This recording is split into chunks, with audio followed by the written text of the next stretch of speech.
Welcome to the Joy of Cruising podcast with your host, award-winning author Paul C. Thornton, a weekly conversation with the amazing cruisers featured in the Joy of Cruising Trilogy, comprised of The Joy of Cruising, Cruising Interrupted, and new release, The Joy of Cruising Again.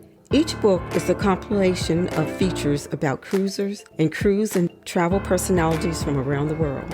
It's the next best thing to cruising, hearing about cruising from the unique and diverse perspectives of Paul's amazing guests.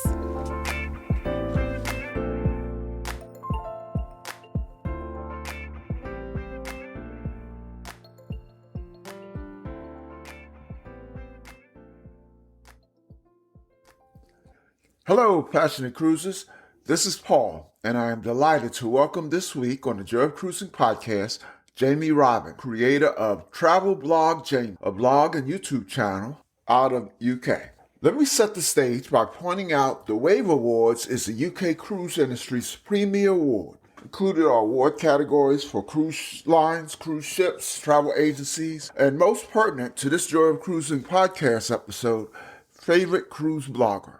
As you are aware, I greatly appreciate cruise bloggers and bloggers and have written about them extensively. In the books, I call them cruise community champions. Several of the cruise personalities I have featured in the Joy of Cruising Trilogy, as well as the Joy of Cruising podcast, are previous Wave Award winners and finalists. This year's award ceremony will be held in London in November. Most of the 2023 Favorite Cruise Blogger finalists have been featured in the books and or guests on the podcast. Travel Blog Jamie has not, and I thought this was a great opportunity to get to know Jamie and to share a passionate cruiser story with the cruise community.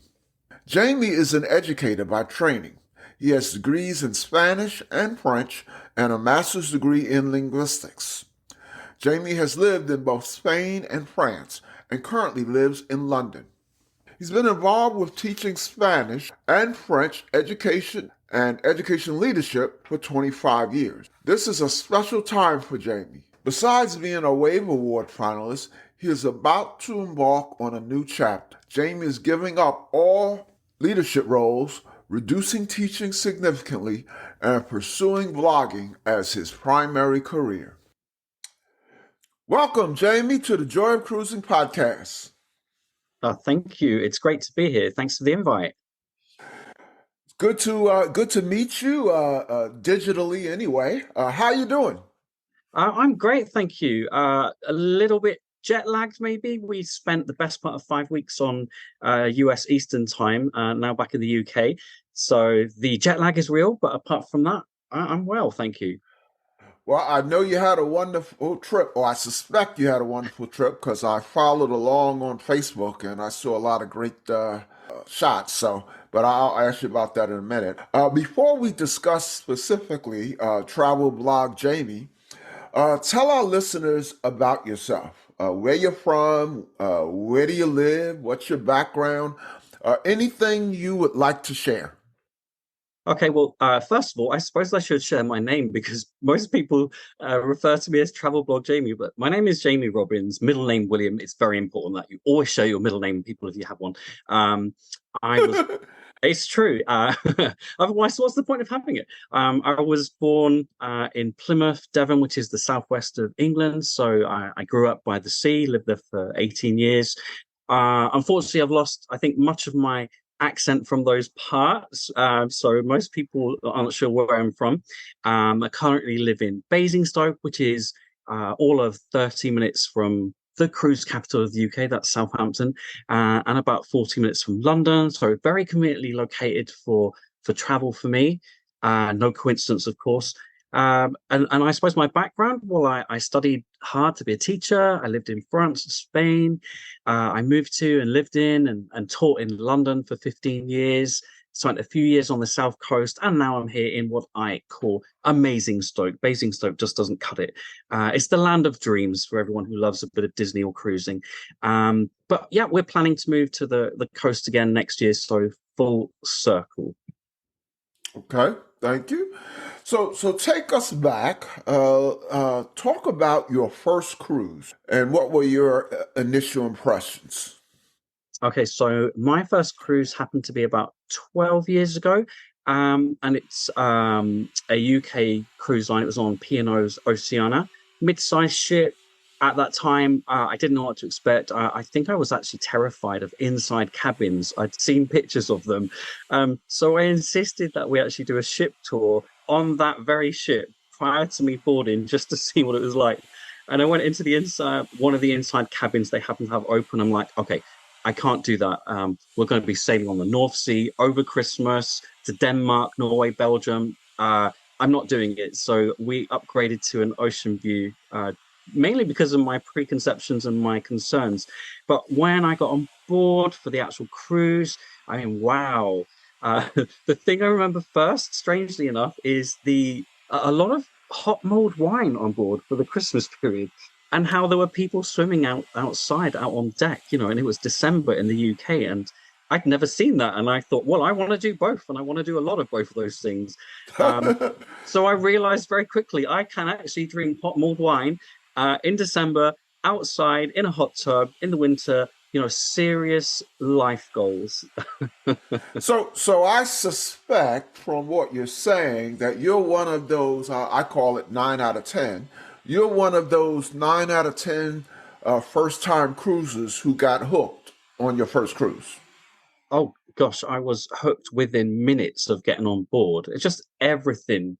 It was like when you spend time in a hotel, maybe for a night or 2 nights, just that thought of, gosh, I've got this now, this whole place to myself for a week, and let alone the fact that I'm going to arrive into different countries and ports that I've never experienced. And I was just so incredibly excited about the whole thing. So you're correct. Absolutely. I was hooked within minutes, I would say. So that cruise. Let's go back a little bit. That cruise was as an adult. So what motivated you to even try a cruise? Well, that would be my partner who had done many cruises as a child and growing up. And I actually, I didn't tell him, but I basically bought that cruise as a Christmas present. And I thought I'm going to do this because he's always talking about how much he loved cruising with his family and granddad in particular, who passed away. So I just wanted to provide something similar that I knew would really resonate with him. So I actually did it more for him than me, to be honest with you. Well, Jamie, I like those. I like giving those kinds of Christmas presents, ones that I can get a great deal of enjoyment out of, as well as the recipient. Absolutely. There was a byproduct there for me, so So you got hooked within minutes. How soon did you cruise again after that first one? I believe it was within the year. I wanted to try some different ships. Back then there weren't actually that many cruise lines sailing out of Southampton. It was mainly P&O UK monopolizing the market. So I thought, well, let's try some of the larger ships. So we did a 17-night Mediterranean cruise. It was a round trip from Southampton on P&O Azura. Mostly all new ports of call for me, all countries. Went to Sicily, Corsica, lots of Italian ports, Spanish ports. And then I just realized what an amazing way and a great way to see so many new places at the same time, as well as, of course, actually really enjoying the journey. So I think we averaged about 3 cruises a year back then, which was obviously enabled as well because of me being a teacher and having that holiday time. Um, and then as cruising took off more in the UK, there were more lines that started sailing out of Southampton. So we had the opportunity to start trying different cruise lines. hmm So it sounds like from the time that you started up until the pandemic, unfortunately, you did a lot of cruising. If you did 3 times a year, what are a few highlights pre-shutdown, pre-COVID? Highlights pre-COVID. In I your early days, for instance, what's the first time you tried something other than P and O? Okay, so we tried Princess not too long after that. They were fly cruises. So we one of the major highlights that didn't come to mind then because I've done so many was actually our first Princess cruise was from Los Angeles. And I'd never been to that part of the world. I'd never visited California before. So we stayed there in the area for a week and then we boarded Princess. It was Crown Princess and we Mm-hmm. headed to Santa Barbara and San Francisco, um, Ensenada, which I believe is very common for that part of the world in terms of a US cruise having to go to another country as well. And it was just incredible seeing all of those brand new places for us, culturally very different. And a very different demographic on the ship as well, actually, which we really enjoyed. A lot of American folk there, Mexican people. It was just a great mix. So I think that was definitely one of the highlights prior to the lockdowns, etc. Mm-hmm. Mm-hmm.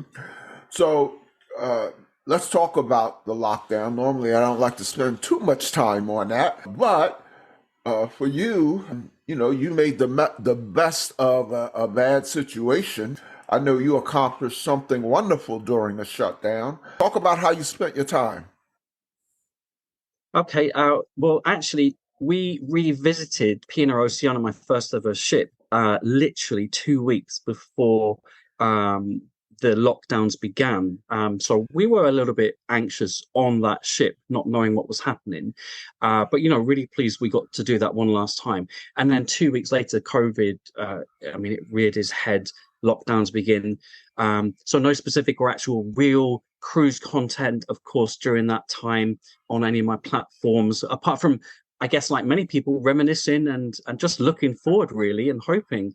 So I did two things. And I suppose the lesser important thing was to start making vlogs of me making my favorite recipes for my travels. And because I'd lived in different countries. So, for example, how to make a tortilla española, huevos rancheros, Danzak curries, all sorts, which went down well with people who are obviously at home at the time, looking to stay busy or learn something new.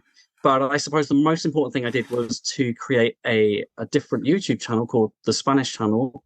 And I literally filmed myself teaching the Spanish curriculum here in England for my students to learn from, and also anyone around the globe. So I basically turned my kitchen and dining area into a studio for filming recipes and for people to learn Spanish. Great, great. So, what was your first cruise post lockdown? So that was on board MSC Virtuosa from Southampton. It was a 5 night cruise, mostly staycation. There was one port on the south coast of England, Portland, although you could only disembark at the time if you were on an organised excursion. Of course, you had to be tested again for COVID, just like on embarkation. But it was a great cruise. The first time I actually sailed with MSC. The ship ordinarily carries 6,000 passengers, but on ours, it was just 1,000. No lines, lots of space, peace, quiet. Felt very special to me. Did I miss the other 5,000 passengers? No No. way. Yeah. I mean, it was odd not knowing if you would be able to board at the cruise terminal, of course, awaiting results for your COVID test. I think that provided a level of anxiety about travel I hadn't experienced before or expected.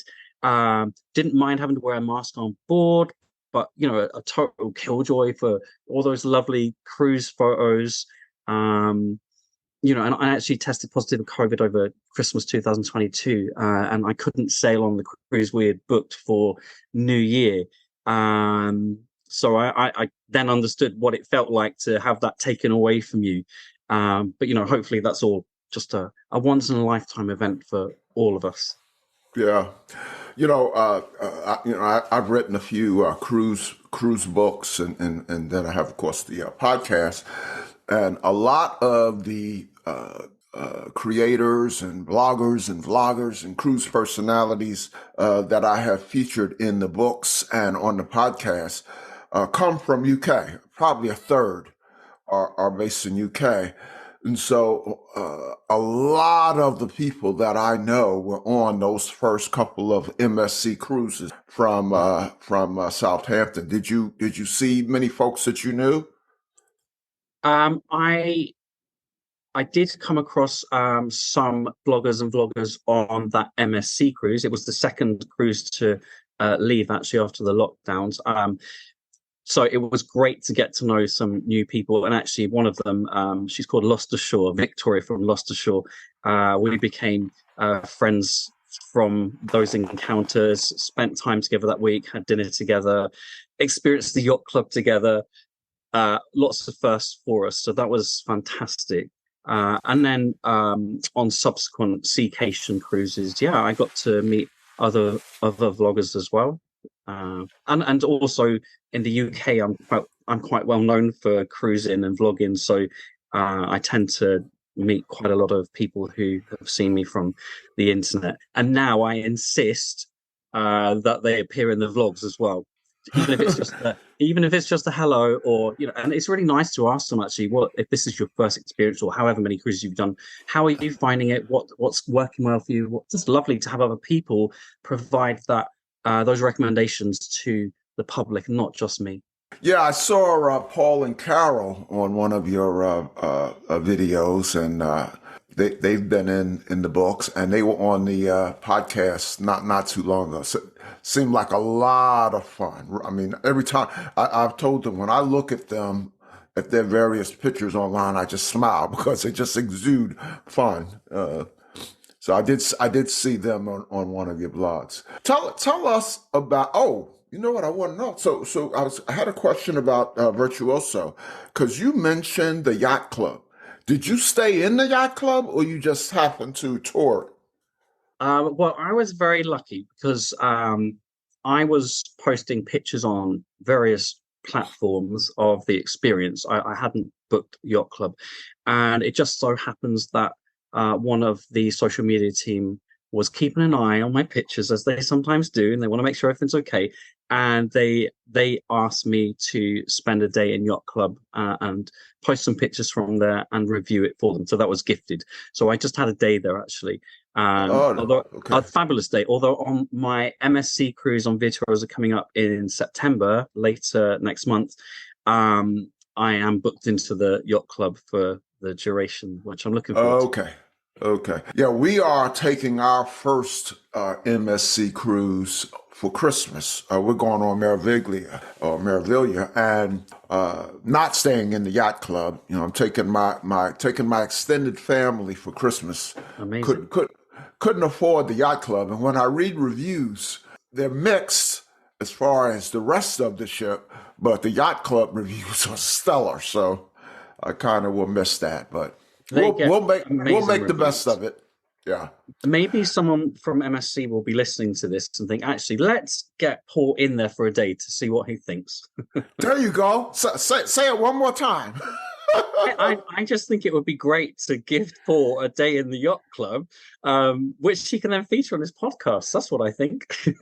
So when I post some promos of Jamie's of travel blog Jamie, I'm going to make sure that I tag MSC. You must.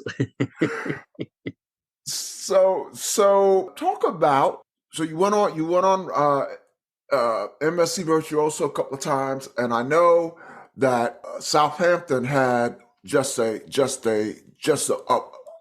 number of cruise ships and cruise lines that don't normally leave from Southampton, but they were doing those staycations. What other lines did you take advantage of?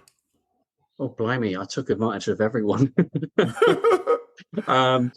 Okay, so I did Disney Cruise Line for the first time on Disney Magic. I sailed Cunard on Queen Victoria. A lot of P&O ships as well were leaving from there. So yeah, I got a good range actually, and it was a good opportunity. And like I said, MSC was the first time I sailed with them as well. So and Princess, we went on Regal Princess for the first time, and that was her first sailing since the lockdown. So it was actually quite emotional sailing out of Southampton on that. You're looking around at all the crew and all the guests, and there were a lot of tears. Actually, it struck hard. So yeah, I took advantage, Paul. Okay. Approximately how many cruises have you been on post lockdown? Okay, so I actually get asked that quite a lot, and I have to be completely honest with you. I don't count. For me, it's a bit like it's a bit like calories. You know, the more you count, the more conscious you are. You might need fewer. So I think if I don't think about how many cruises, if I don't think about how many cruises I'm taking, I'll just keep taking them and maybe take more. Uh, I can tell you, I've been on multiple, probably a lot of cruises, but I have to be honest with you, I don't count. I really don't. Well, give me a couple of post lockdown highlights. What cruise really has stood out since what 21? Okay, well, I've got three actually. One was Cunard's Queen Victoria. I'm not normally very formal. I don't like to be very formal when I'm on holiday, but it felt like the right place, the right ship to be a little bit more formal. It just felt like a sense of occasion in the evenings. And what a beautiful, beautiful ship. And the service was just impeccable. Everything about it, I just loved. And it didn't feel too busy. Mid-sized ship, uh, I'm a massive fan, so I'm looking forward to sailing with Cunard again. But also the Disney Magic. I think the Magic is the very first Disney cruise ship, and didn't know what to expect as an adult only on the ship. And oh my goodness, well, first of all, fantastic for families, um, no doubt about it. But as an adult only traveler, wow, there are some amazing adult only sections and venues on the Magic, particularly the open deck with this huge pool, heated beautifully, by the way, for the UK market, with whirlpool tubs, their own bar, certainly other bars on ship, restaurants that are adults only. Not that I'm trying to get away from families or children, but the fact that you had the option to do so, it didn't feel as I expected, and I absolutely loved every second of it. And the last one, just to mention, is another UK brand, and that's Fred Olsen. And I don't know if your listeners would necessarily be aware of them. They actually have mid to smaller size ships. They appeal to a demographic that is above my age, and that makes no difference to me because I don't care how old anyone is on a cruise ship that I go on. I just want to have fun. And my goodness, I've never had such amazing food or service. So if any of your listeners aren't familiar with Fred Olsen, look them up. We call it the Fred Olsen way, the Fred way. You know, the way they look after people, just incredible. Well, we have a lot of UK listeners. Just anecdotally, my top three most listened to podcasts ever, two out of the top three are out of UK. Oh, So fantastic. yeah, yeah. So talk about the creation of Travel Blog Jamie. Okay, well, cringe or not, it actually started out as Jamie's holiday channel. I know that's very inspiring, isn't it? I remember going to the Maldives for the first time. I just throw that one in there. What an amazing, amazing holiday that was.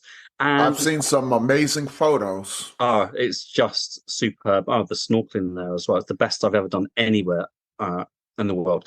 Um, but I remember I just bought a new phone. Bit of an IT phobe, if I'm honest with you. And I just started taking footage because clearly the Maldives, you know, you want memories from there, and it was superb in terms of scenery.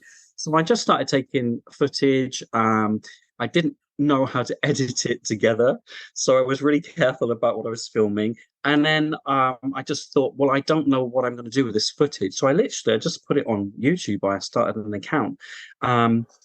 Not many people watched it, but I wasn't expecting them to either because it was a personal video diary for us.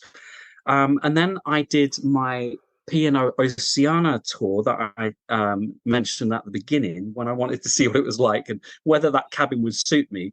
And I filmed that experience and I uploaded that. It was terrible filming, Paul. It was so riggedy, jiggedy, jaggedy. It was all over the place. It was awful. And then I think I had about 40, 50,000 people watch it. And it just startled me that anyone would watch anything like that. So actually, the first number of years, I never spoke, I never vlogged at all. I just filmed what I saw, and maybe some info or infographics about what people were looking at. But I never ever vlogged. I never vlogged myself talking or anything like that. It's only been the last few years I started doing that, actually. So I think Travel Blog Jamie came about because people were interested and people started contacting me and people wanted information, and people then started saying, could you film this for us? Could you show us this?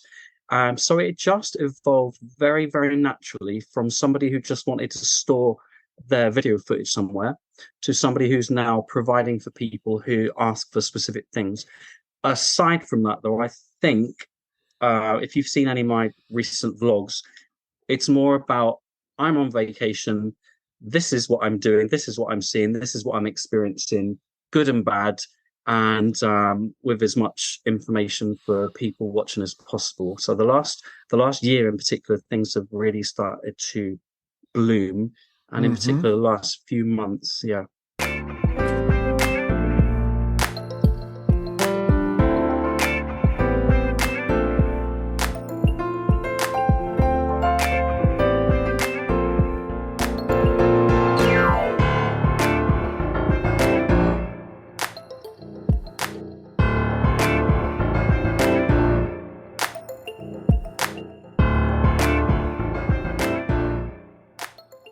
Well, you're being a little bit modest, Jamie. Oh, You've am I? been recognized for your efforts with Travel Blog Jamie by being selected as a finalist for this year's Wave Award. So talk about that. Um, the Wave Awards. Okay, so I've actually been on the Wave Awards list a number of times since 2018. Have you been a finalist before? So in 2018, I made the last five. Oh, okay. But that wasn't actually referred to as finalists because they then whittled it down again to the last three. Oh, okay. So I feel like robbed by that.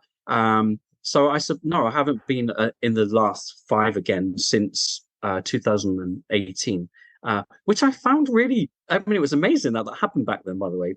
But I also thought it was a bit odd because I didn't think many people knew of me and I didn't have the following I have now. That was lovely. But yeah, I mean, I suppose the main thing is I really appreciate the fact that people have taken time out of their busy schedules to vote for little old me, the underdog.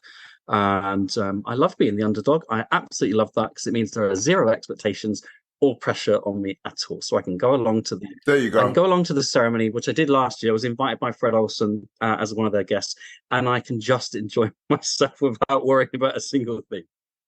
So I take it that the finalists obviously are automatically invited, but there are other bloggers and vloggers in the audience who've been invited by cruise lines.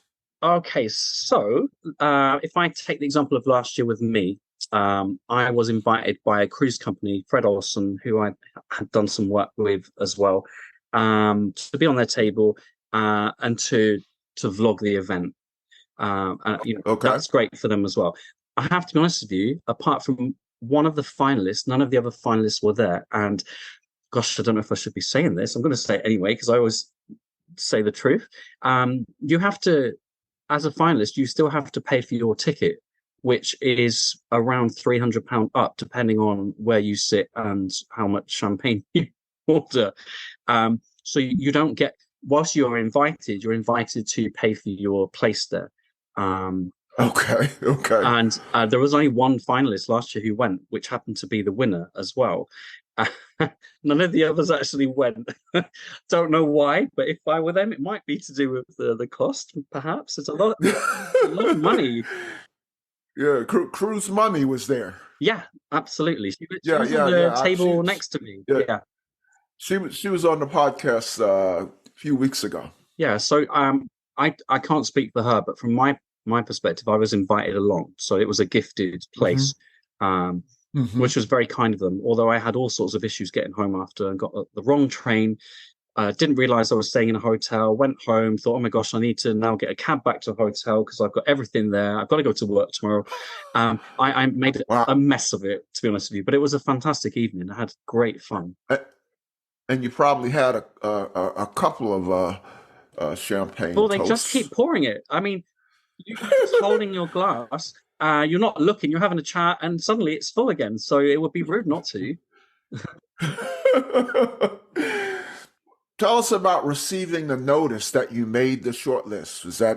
Was that special? Kind of. I mean, how'd you feel? Well, quite simply, you get an email from the World of Cruising magazine with a congratulatory message, um, and then an invite, of course, and then how much it'll cost you. Uh, so, I mean, look, you get all the nice, warm and fuzzy feels, and then literally, I'm back into what am I teaching my 16-year-olds today in Spanish?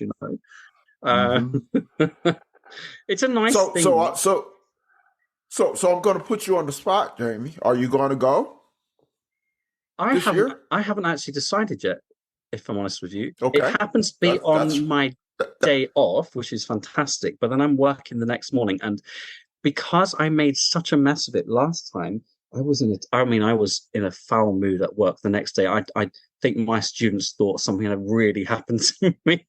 I'm like, I'm fine. I just hmm haven't had much sleep. They didn't know about the champagne consumption, of course. I don't know. I'm considering it. I think because I went last year, I don't know that I need to go again. I might go. We'll see. Okay. So let's shift gears a little bit. What are you working on now at Travel Blog Jamie? Well, endless vlogs from my 23 nights at Disney World and our Disney cruise on Disney Wish.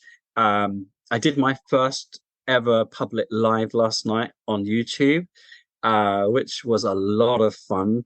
Um, actually I was doing it for about an hour and I thought, oh my goodness, I need to wrap up. It's been an hour, but the numbers kept going up in terms of viewers. So I ended up just apologizing to everyone and said, you don't want to have too much of a good thing, folks. So I'll see you in hmm a hmm fortnight. But that was amazing. Also, I launched my own Patreon page a few weeks ago, which is keeping me really busy. And because I'm changing a lot about my Tell, life. tell, let me interrupt, Jamie. Tell the listeners because they may not know what you mean when you say you launch your own Patreon page. Okay, so Patreon is something that some of my regular followers, my loyal followers, have been asking me to launch for a long time now, and I've always said no. Essentially, it's a paid platform, and people can buy into different tiers.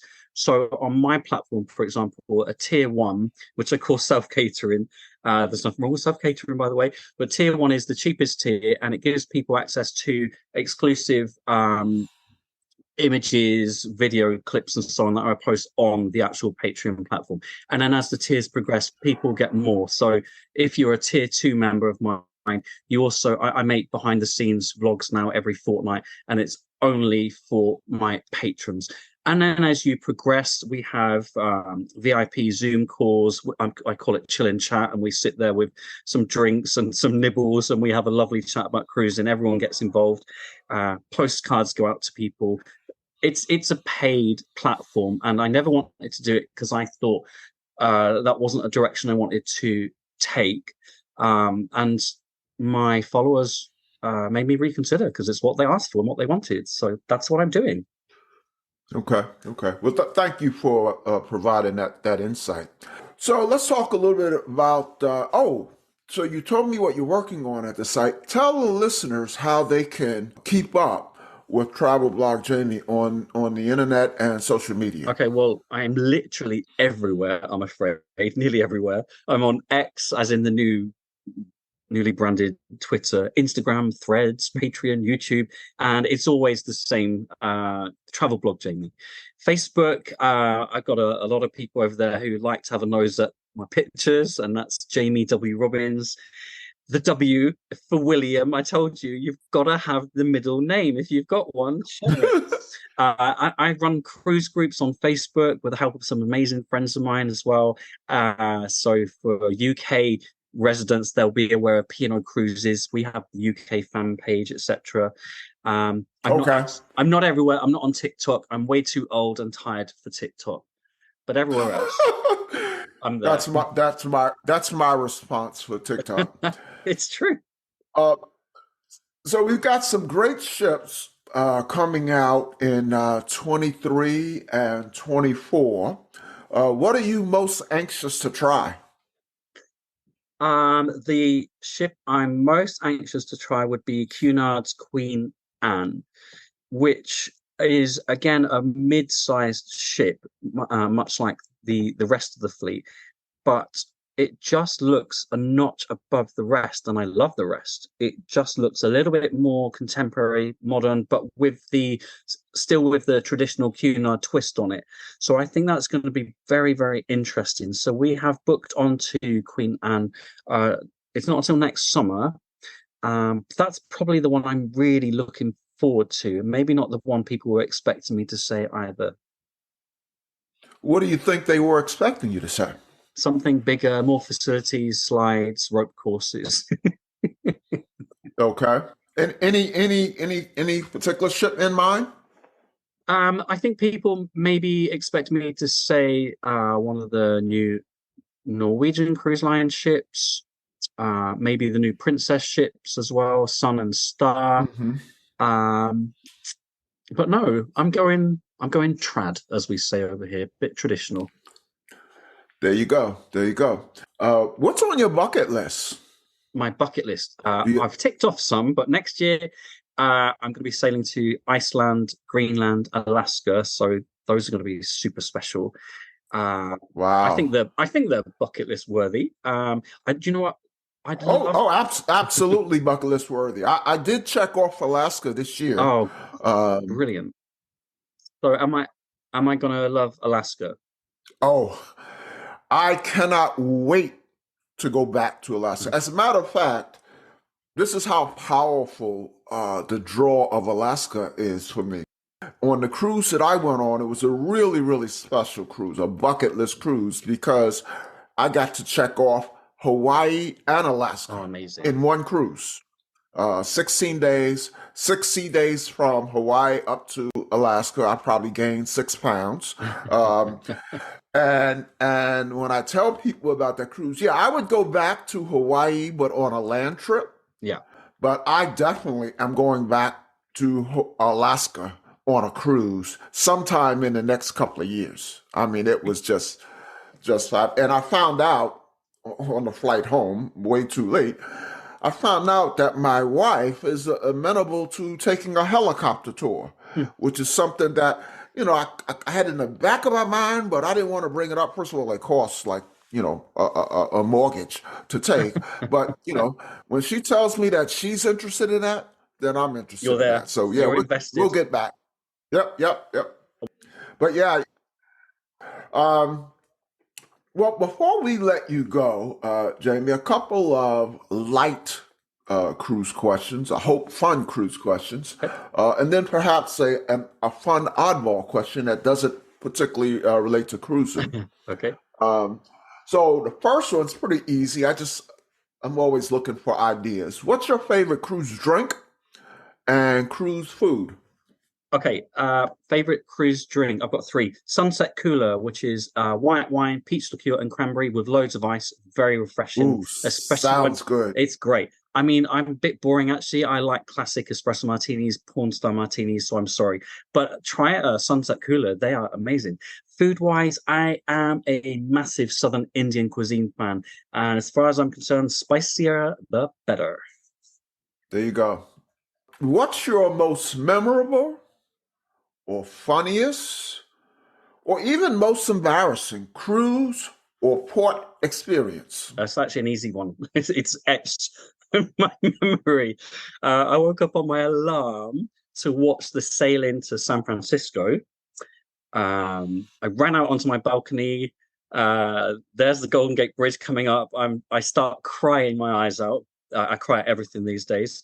And then I realized I wasn't wearing anything. Wait. You got to back up. Well, I mean, I woke up on my alarm.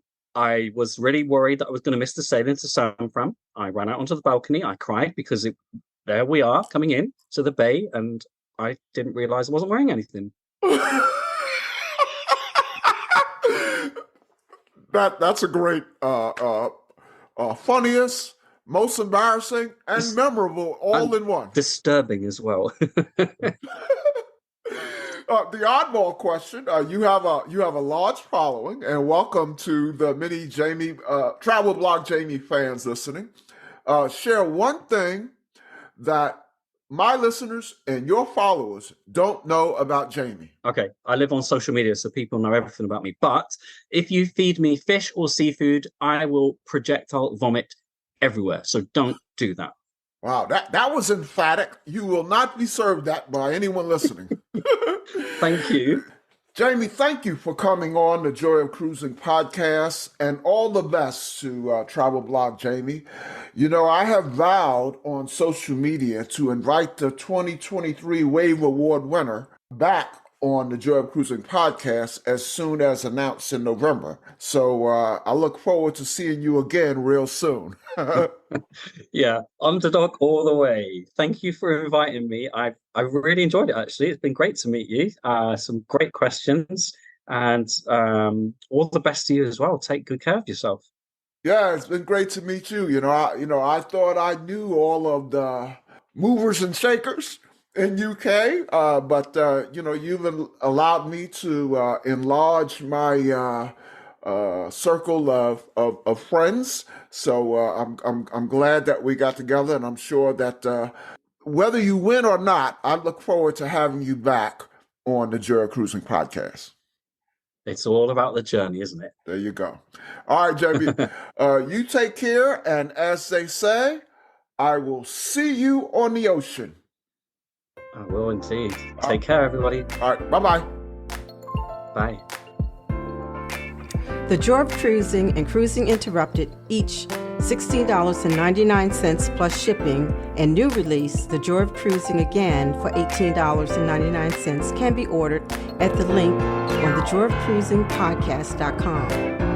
For each of the 3 books, use the discount code Joy of Cruising Podcast and get $4 off. The Joy of Cruising books are also available at Amazon. Order the ebook at Amazon or your favorite online retailer. Stay in touch by joining the Joy of Cruising Podcast Facebook group or following the Joy of Cruising Podcast on Instagram. We're constantly adding new shows. Please leave a review and tell a friend about us. We hope you enjoyed this brief escape to the ocean. See you next week.